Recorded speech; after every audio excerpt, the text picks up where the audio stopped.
Thought I would do a short little video. I love my Sentro machine, but sometimes it doesn't play too well with cotton.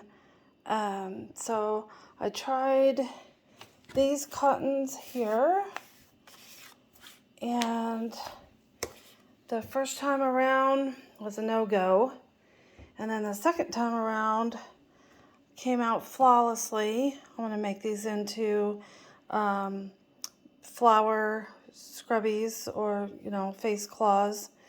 But okay, which I'll mention later. But this is a video mostly about how to get this to work, and these were super easy. You just hold the thread down here, and you hold it, and you put some shea butter, which the only shea butter I had was this little container, and don't laugh, this is handcrafted. And it's the only shea butter I had on hand. And anyway, you just put it on your fingers like that, and then you hold the yarn, and as it goes through, actually this cotton even cleaned out some of the dust, because it goes down in the pins and everything. And since I'm doing this with my phone, I can't turn it and show you, but as you can see, that it does do a flawless job.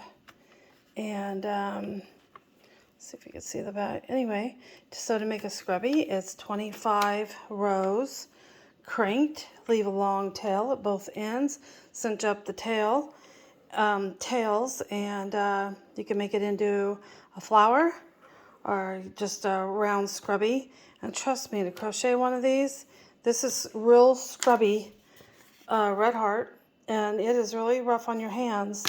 So this works.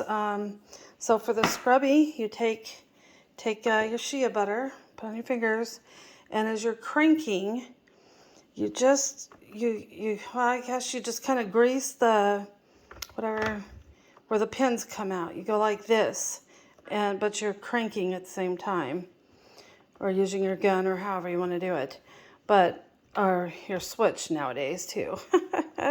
Anyway, so that's all you do, is go like that, and you're also pushing it down a little bit as well. I have it on this tension. I don't touch it, but I do kind of grease up this too. I tried that, didn't really work. This is more effective, greasing these where the yarn is going over these. So and also touching the pins too with your fingers. Good luck, and I hope this tip helped somebody out there with their Sentro and cotton yarn.